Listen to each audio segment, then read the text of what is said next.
Hey, welcome. You know, right now, inside your own head, you're carrying around the single greatest mystery in the entire universe.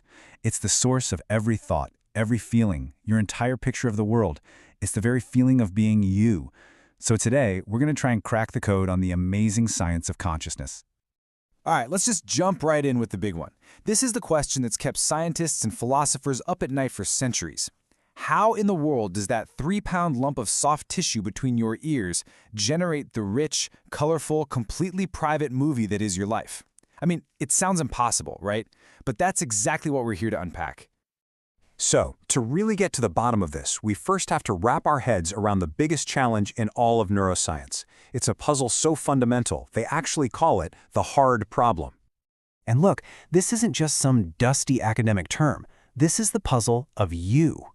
Why does a bunch of neurons firing feel like the warmth of the sun on your skin, or the taste of chocolate, or the feeling of being in love? How does physical stuff create the non-physical experience of life? That right there is the core mystery we're chasing. You know, this slide really shows how our thinking has completely flipped. For ages, the main idea was something called dualism, this belief that your mind was this separate, non-physical thing, kind of like a ghost driving your body around. But now, as you can see on the right, modern science is all about using incredible technology to actually map the physical brain networks that create our conscious experience. We're finally looking for the ghost in the machine, not outside of it. Okay, so with that background, let's talk about your brain right now, in this very moment. How is it pulling off this incredible feat of being awake and aware?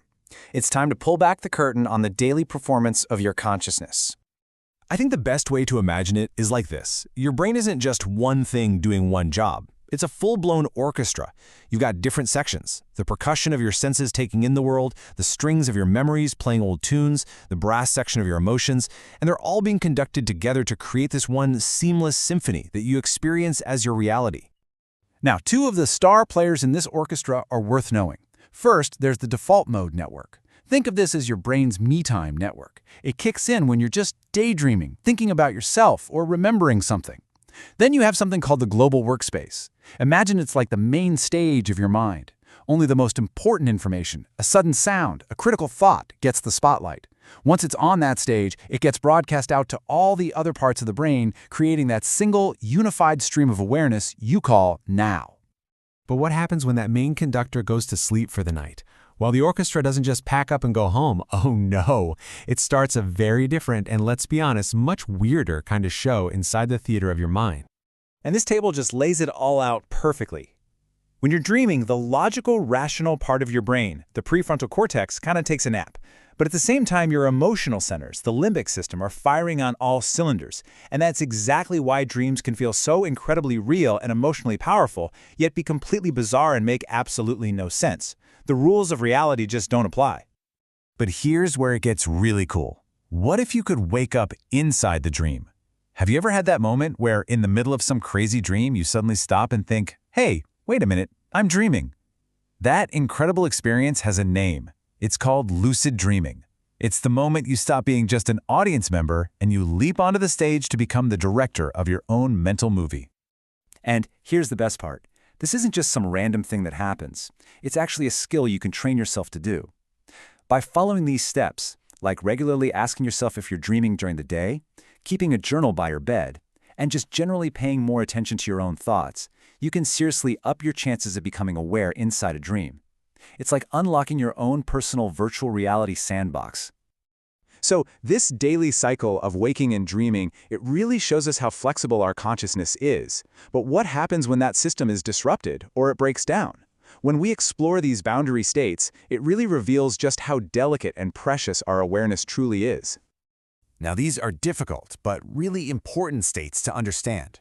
You have a coma, a state of total unresponsiveness. Then a vegetative state, where someone's eyes might be open, but there are no clear signs of awareness inside. And then you have a minimally conscious state, where you might see these fleeting but definite signs of awareness. These conditions really show us the fine and sometimes incredibly blurry line between being present in the world and being absent from it. And this is where the science stops being just about neurons and brain scans, and it starts asking these huge, deeply human questions. Studying these states forces us, as a society, to confront these incredibly profound ethical dilemmas about what it truly means to be a person, to be alive and aware. All right, for our last section, let's look to the horizon, because science and technology are getting us to a point where we might have unprecedented access to the conscious mind, promising a future that honestly sounds like it's straight out of science fiction. I mean, just imagine a world where we can translate the brain's electrical signals directly into words on a screen, or maybe even into images. These brain-computer interfaces, or BCIs, are already making this happen in early stages. In the future, they could let us communicate with people who've lost the ability to speak, or maybe even let us record and replay our dreams. The possibilities are absolutely mind-bending. But of course, with that kind of incredible power comes some enormous responsibilities. If your thoughts can be read, who gets to see them? What does privacy even mean anymore? And if technology can actually alter our minds, what does that do to our very sense of self, our identity? These aren't just questions for scientists in the future. These are critical conversations we all need to start having right now. Because in the end, the quest to decode consciousness isn't just happening in some far-off laboratory. It's happening inside you, at this very moment. The story of your mind is still being written, and with every new discovery, it's like we're all being handed another pen. So this final question, it isn't really for the scientists. It's for you. What will you discover? Thanks so much for joining me on this journey.